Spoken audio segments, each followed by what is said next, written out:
Aurreko ikasturtea oparoa izan zen, eta iazko jardunaldi, ekitaldi eta hitzaldien laburpenarekin gatozkizue. Urtero bezala, ekiten lehiaketa antolatu zen, eta bertan proiektu interesgarriak izan ziren garaile. Ekiten lehiaketa orain dela 8 urte abian ipini izan Mondragon Unibertsitatean, eta helburu bezala zeukan gure ikasleen artean ekintzailetasuna sustatzea. Guztira 259 ikasleek parte hartu dute, eta gero aurtengo berritasuna izan da ireki dugula, Mondragon Unibertsitateak ireki duela lehiaketa, ekiten lehiaketa Mondragon Unibertsitate sareko, MEIren baitan sortu den Unibertsitate sareko bi erakundetara, konkretuki Mexikora eta Kolonbiara. Gure proiektuak izena du Kirolgoki, eta oinarritzen da landaingurunetan eskaintza bat eskaintzeko modulo baten barnean kirola egiteko. Test de fibronektina da aurretiazko erditziak detektatzeko erabiltzen den prozedura bat. Gaur egun ospitalera joan bizera eta ginekologoa da hori itxen da bana.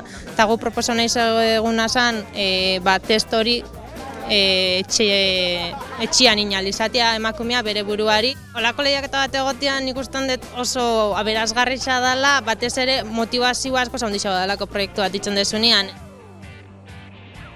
Iragarkien munduan euskararen erabilera sustatzeko xedearekin, Euspot, euskarazko spot lehiaketa ere antolatu zen aurreko ikasturtean.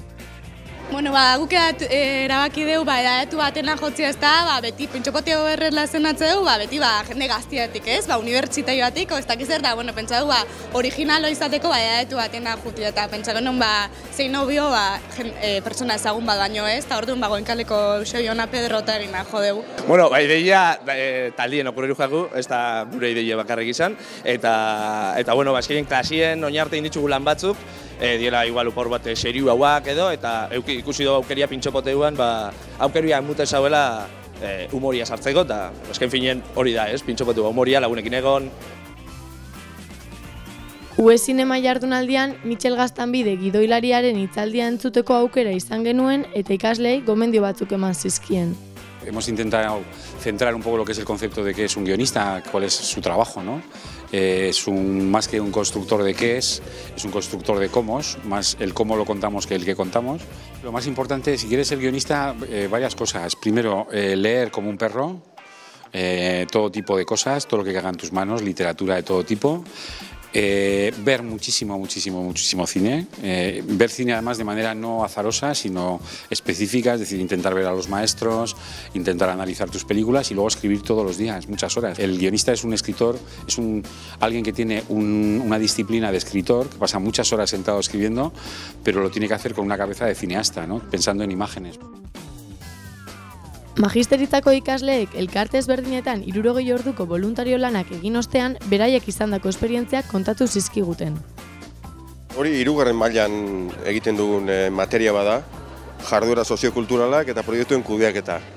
Eskolako lanaren osagarri, kanpoan laguntzea norbaitzuei beste zerbaitetan. Lo que han hecho los alumnos, han hecho el voluntariado de 60 horas y lo que se han encargado ellos es de acompañar a estas personas en la calle, en otros contextos que no sería el del centro de día.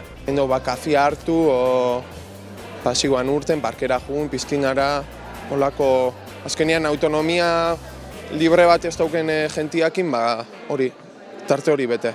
Zuk esperientzia hau bizitzen dozunean, bizitza beste ikuspuntu batetik behiratzen dozu, eta ero baita azkenean beste pertsonekin harremanetan jartzen zarenean, hori ez, ezagutza berriak barneratzen dituzu, edo kritiko eta lantzeko aukera daukazu, edo ez dakit identitatea baita norberak bere identitatea eraikitzeko balio du.